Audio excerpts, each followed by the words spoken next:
3 দিনের সফরে মালয়েশিয়া পৌঁছেছেন প্রধান উপদেষ্টা ডক্টর মোহাম্মদ ইউনূস। এইখানে দেখুন আওয়ামী লীগ কর্মীরা দেশ খালি পেয়ে কি করতেছে, খুবই ভয়াবহ অবস্থা সারা দেশের মধ্যে চলতেছে।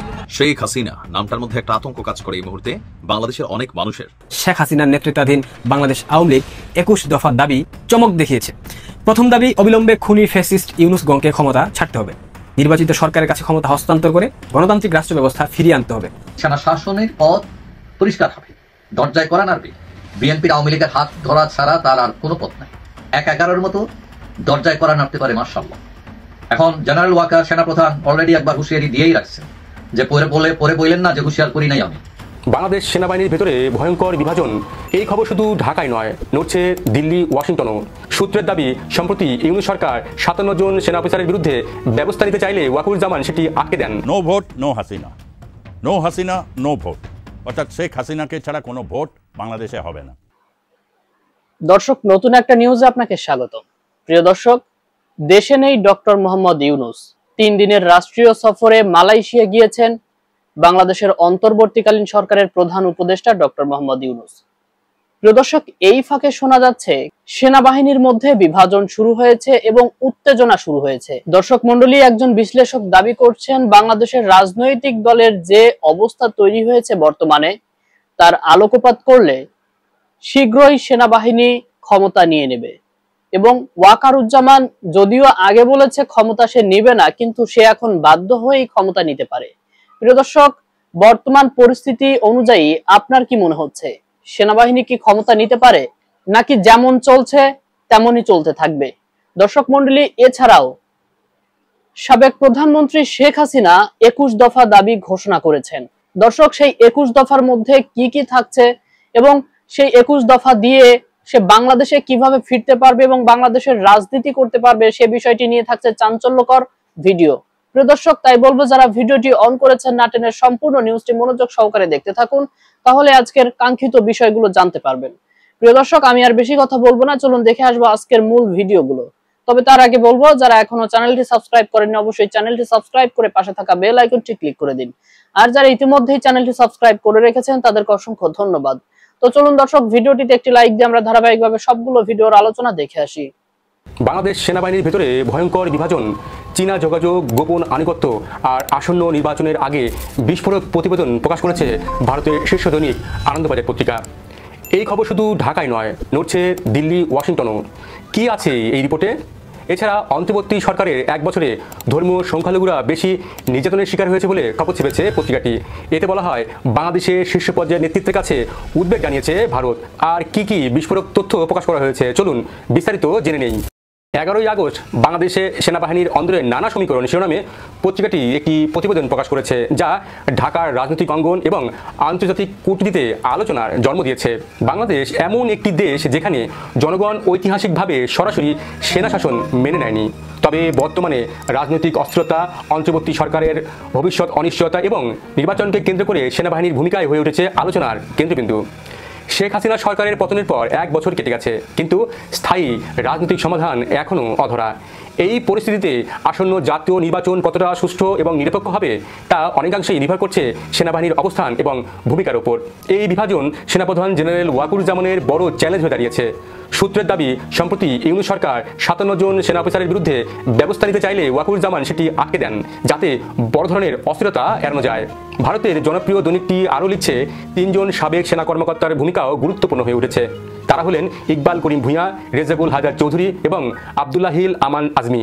ইকবাল করিম গত জুলাই অভ্যুত্থানকে সরাসরি সমর্থন করে তখন সেনাবাহিনীকে রাস্তা থেকে সরিয়ে নেওয়ার কথা বলেছিলেন।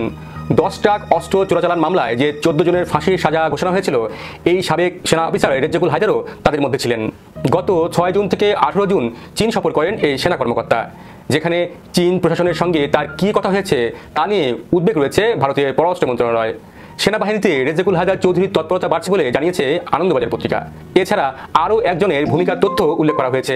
তিনি হলেন জামাত ইসলামের সাবেক আমির গোলাম আজমের বড় ছেলে আজমি। শেখ হাসিনার আমলে তাকে গুম করা হয়েছিল বলে অভিযোগ রয়েছে। আনন্দবাজার লিখছে, রেজাকুল হায়দারের সাম্প্রতিক চীন সফর শুধু ঢাকায় নয়, নয়াদিল্লিতেও দুশ্চিন্তা বাড়িয়েছে। ভারত সবসময় বাংলাদেশের সেনাবাহিনীতে চীনা প্রভাব নিয়ে সতর্ক থাকে, বিশেষ করে যখন কোনো সেনা কর্মকর্তা বা সাবেক কর্মকর্তা বেইজিংয়ের সঙ্গে সামরিক বা কৌশলগত বিভিন্ন বিষয় নিয়ে আলোচনা করেন, তখন বিষয়টি দক্ষিণ এশিয়ার ভূ রাজনীতিতে গুরুত্বপূর্ণ হয়ে ওঠে। আনন্দবাজার পত্রিকার এই প্রতিবেদনের তথ্যগুলো কি আদৌ সত্য? তবে গত ফেব্রুয়ারিতে র ক্লাবে আয়োজিত একটি অনুষ্ঠানে সেনাবাহিনীর প্রধান জেনারেল ওয়াকুরুজ্জামান বলেছিলেন, আমাদের মধ্যে মতের বিরোধ থাকতে পারে, চিন্তা চেতনার বিরোধ থাকতে পারে, কিন্তু দিন শেষে দেশ ও জাতির দিকে খেয়াল করে আমরা সবাই যেন এক থাকতে পারি, তাহলেই এই দেশটা উন্নতি হবে এবং এই দেশটা সঠিক পথে পরিচালিত হবে, না হলে আমরা আরও সমস্যার মধ্যে পড়তে যাব। শেখ হাসিনার নেতৃত্বাধীন বাংলাদেশ আওয়ামী লীগ 21 দফা দাবি চমক দেখিয়েছে। প্রথম দাবি, অবিলম্বে খুনি ফ্যাসিস্ট ইউনূস গংকে ক্ষমতা ছাড়তে হবে, নির্বাচিত সরকারের কাছে ক্ষমতা হস্তান্তর করে গণতান্ত্রিক রাষ্ট্র ব্যবস্থা ফিরিয়ে আনতে হবে। দ্বিতীয় দাবি, 5 আগস্টের পর সুপ্রিম কোর্টে হামলা ও সংবিধান লঙ্ঘনের ঘটনায় তদন্ত করে কঠোর আইনানুগ ব্যবস্থা নিতে হবে। তৃতীয় দাবি, শেখ হাসিনার বিরুদ্ধে রাজনৈতিক প্রতিহিংসার দায়ের করা সকল মিথ্যা মামলা অবিলম্বে প্রত্যাহার করতে হবে। চতুর্থ দাবি, বঙ্গবন্ধু পরিবারের সকল সদস্যের বিরুদ্ধে মিথ্যা মামলা ও বিদেশে অপপ্রচার বন্ধ করতে হবে। পঞ্চম দাবি, আওয়ামী লীগ ও সহযোগী সংগঠনের নেতা কর্মী, সাংবাদিক, শিক্ষক, ডাক্তার সহ সকল গ্রেফতারকৃতদেরকে মুক্তি দিতে হবে। ষষ্ঠ দাবি, অবৈধভাবে পরিচালিত আন্তর্জাতিক অপরাধ ট্রাইব্যুনাল বিলুপ্ত করে সকল মিথ্যা মামলা প্রত্যাহার করতে হবে।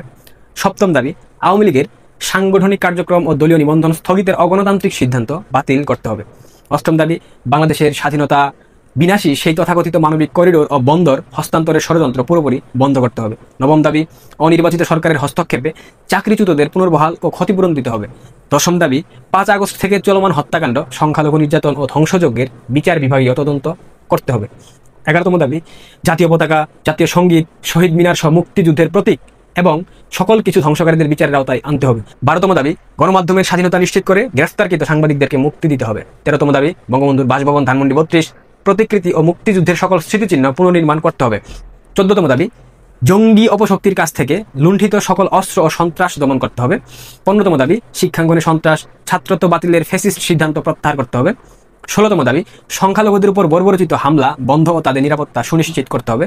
17তম দাবি, নারীর প্রতি সহিংসতা বন্ধ ও নারী শিশুর অধিকার রক্ষা করতে হবে। 18তম দাবি, নিত্য প্রয়োজনীয় পণ্যের দাম কমে মানুষের ক্রয় ক্ষমতা ফিরিয়ে আনতে হবে। 19তম দাবি, শিল্প কারখানা ও বিনিয়োগ, এই যে খাত, এগুলো পুনরুজ্জীবিত করে অর্থনীতি সচল করতে হবে। 20তম দাবি, কারাগারে বন্দী আওয়ামী লীগ নেতাকর্মীদের মুক্তি ও মৃত্যুর ঘটনায় আন্তর্জাতিক তদন্ত করতে হবে। 21তম এবং সর্বশেষ দাবি, দেশব্যাপী মব সন্ত্রাসীদের চিহ্নিত করে বিচারের আওতায় আনতে হবে। প্রিয় দর্শক এবং প্রিয় দেশবাসী, আজ সময় এসেছে ঐক্যবদ্ধ হওয়ার। মুক্তিযুদ্ধের চেতনা, বঙ্গবন্ধুর আদর্শ, লাল সবুজের পতাকা, এগুলো বাঁচাতে হলে, রক্ষা করতে হলে এখনই সময় রুখে দাঁড়াবার। আপনাদের সবাইকে রুখে দাঁড়াতে হবে। যুবতারুণ্য জাগো, তোমাদের হাতে আমাদের দেশের ভবিষ্যৎ। হে তরুণ প্রজন্ম, তোমরা জেগে ওঠো, তোমরা জেগে ওঠো, আর কত ঘুমাবে? জেগে ওঠো, এখন সময় জেগে ওঠার। তোমাদের জাগরণে জাগবে বাংলাদেশ, বাঁচবেই বাংলাদেশ, বিজয় আসবেই, বিজয় সুনিশ্চিত। আমাদের দেশে যে সেনাবাহিনী আছে, এটা এদের যেমন অনেক সুনাম আছে দেশ গঠনে, আবার দুর্নামও আছে। বিশেষ করে বন্দুকযুদ্ধের ক্ষমতা দখল জেনারেল এরশাদ সাহেব, জেনারেল জিয়াউর রহমান, অনেক আমাদের দেশে, তারপরে 1-11, এরকম অনেক ভাবে সেনা শাসন আমাদের উপর চেপে বসেছে। এখন আপনি বলতে পারেন যে সেনা শাসন আর আসবে না, এটা পৃথিবীতে খুবই অজনপ্রিয়, কিন্তু এটার কিন্তু কোনো গ্যারান্টি নেই। এখন কেন গ্যারান্টি নেই? আমাদের দেশের প্রেক্ষাপটটা কি? এখন বর্তমান যে সরকার, তাদের 2টা মেইন এজেন্ডা, যে সংস্কার এবং নির্বাচন। এখন সরকার বলছে ফেব্রুয়ারিতে তারা নির্বাচন দিবে, কিন্তু এখনো ঠিকই হয় নাই যে কোন পদ্ধতিতে নির্বাচন হবে। এটা কি পিআর পদ্ধতিতে হবে নাকি পুরনো পদ্ধতিতে হবে? এই নির্বাচনে আওয়ামী লীগ থাকবে নাকি থাকবে না, এইগুলো কিছু ফিক্স না করে সরকার বলে দিচ্ছে যে ফেব্রুয়ারিতে নির্বাচন। আসল পেঁচাল কিন্তু সামনেই, এবং এই পেঁচাল হবে মূলত বিএনপি ভার্সেস জামাত এবং এনসিপি বা ইসলামী দলগুলো। এখন পিআর পদ্ধতি যেটা, এই পদ্ধতিতে নির্বাচন না হলে এই যে এনসিপি, জামাত, ইসলামী দল, এরা নির্বাচনের হুমকি দিতে পারে, নির্বাচন বয়কটের হুমকি। তাহলে বিএনপি নিয়ে শুধু তো সরকার নির্বাচন করতে পারবে না, আওয়ামী লীগও নাই তাহলে। এবং পিআর পদ্ধতিতে নির্বাচন হলে বিএনপির ভরাডুবি হবে, এটা মোটামুটি নিশ্চিত। এবং এই ভরাডুবি ঠেকাতে তখন বিএনপির আওয়ামী লীগের হাত ধরা ছাড়া কোনো গতি থাকবে না। এখন আওয়ামী লীগ যদি স্বতন্ত্র ভাবেও নির্বাচন করে পিআর পদ্ধতিতে, আওয়ামী লীগ ক্ষমতার পাশাপাশি চলে যাবে। এখন আওয়ামী লীগের ব্যাপার হলো যে জুজুর ভয়, আওয়ামী লীগ হয়ে গেছে জুজু, মানে সবকিছুতেই যে আওয়ামী লীগের একটা ভয় কাজ করে সবার মধ্যে, যে আওয়ামী লীগ চলে আসে। এখন এই যে এনসিপি, যেটাকে বলা হচ্ছে সরকারি দল, এখন এনসিপির সাথে জামাত, ইসলামী দলগুলো মিলে বিএনপিকে যদি কিক আউট করার রাজনীতিতে তারা অবতীর্ণ হয় এবং হওয়ার সম্ভাবনাই হয়, তাহলে বিএনপির আওয়ামী লীগের হাত ধরা ছাড়া তার আর কোনো পথ নাই। এবং যখন এই পরিস্থিতি তৈরি হবে, তখন গ্যাঞ্জাম কাকে বলে এবং কত প্রকার কি কি তখন রাষ্ট্র সেটা বুঝবে। এবং আওয়ামী লীগ বিএনপি যদি এক হয়, এই জয়কে কখনোই কোনোভাবেই মানবে না এনসিপি জামাতারা, তখন পরিস্থিতি কি দাঁড়াবে? তখন 1-11 মতো দরজায় করা নামতে পারে মাশাআল্লাহ। এখন জেনারেল ওয়াকার সেনাপ্রধান অলরেডি একবার হুঁশিয়ারি দিয়েই রাখছেন যে পরে বললেন না যে হুঁশিয়ার করি নাই আমি। এটার অর্থ কি? এই যে রাজনৈতিক দলগুলোর ব্যর্থতা, অনৈক্য, ক্ষমতার লোভ, এইগুলোর মাধ্যমেই সেনা শাসনের পথ পরিষ্কার হবে, দরজায় করা নাড়বে, বেশি সময় বাকি নাই। 1975 সালে 15ই আগস্ট খুব পাল্টা কুল, এবং পরে দেখা গেল জিয়াউর রহমান এসে ক্ষমতায় হাজির হয়েছেন। পরে আবার তারে মেরে বিভিন্ন নাটক করে ক্ষমতায় আসেন জেনারেল এরশাদ সাহেব, এবং 90-এর গণ অভ্যুত্থানে তিনিও ক্ষমতা হারান, ক্ষমতায় থাকতে পারেন। এখন 5 আগস্ট জেনারেল ওয়াকার ক্ষমতা না নেননি, কিন্তু এর অর্থ এই না যে তিনি ক্ষমতা আর নেবেনি। এই যে নির্বাচনকে ঘিরে যে উত্তপ্ততা তৈরি হচ্ছে, এবং এনসিপি ওয়ালাদের যে চোখ রাঙানি, এবং খুদ সেনাবাহিনীর ভিতর যে আওয়ামী লীগ একাগ্র, এই সব কিছুকে ব্যালেন্স করতে গিয়ে হয়তো জেনারেল ওয়াকারের একটা সময় এমন এক জায়গায় আসতে পারেন যে তার ক্ষমতা নেওয়া ছাড়া তার অংশের নিরাপত্তা ও বিঘ্নিত হতে পারে। এবং এই গণতান্ত্রিক সিস্টেমের ব্যর্থতার কারণে সেনাবাহিনী তখন দরজায় কড়া নাড়বে। এবং এটা আমাদের যে রাজনীতি যেদিকে যাচ্ছে, তাতে পরিস্থিতি এরকমই বোঝা যাচ্ছে। এবং আপনি নিশ্চয়তা দিয়ে বলতে পারবেন না যে সেনাবাহিনী ক্ষমতা নেবে না। যাই হোক, আমরা আশা করি যে গণতান্ত্রিক পদ্ধতি, গণতান্ত্রিক সিস্টেম আমাদের দেশে ডেভেলপ করুক, কারণ সেনা শাসন কারোর জন্যই ভালো নয়। এবং সেনাবাহিনী হয়তো তারাও চাইবে না ক্ষমতায় যেতে, কারণ এটা জনপ্রিয় নয় এখন বিশ্ব রাজনীতিতে। কিন্তু তারপরও আমাদের রাজনৈতিক দলগুলো যদি সেই পথেই হাঁটে, সেই পথই করে দেয় সেনাবাহিনীকে, তাহলে তারা সেই সুযোগ ছাড়বে কেন? দর্শক, আমি আশা করছি সবগুলো ভিডিওই আপনি মনোযোগ সহকারে দেখেছেন। সেই সাথে দর্শক, এই ভিডিওগুলো সম্পর্কিত যদি কোনো তথ্য বা মতামত থাকে তাহলে তো অবশ্যই কমেন্ট করে জানিয়ে দিন। এতক্ষণ সাথে থাকার জন্য ধন্যবাদ। নিউজটি শেষ করছি এখানেই, ফিরছে আগামী ভিডিওতে নতুন কোনো টপিক নিয়ে। আল্লাহ হাফেজ।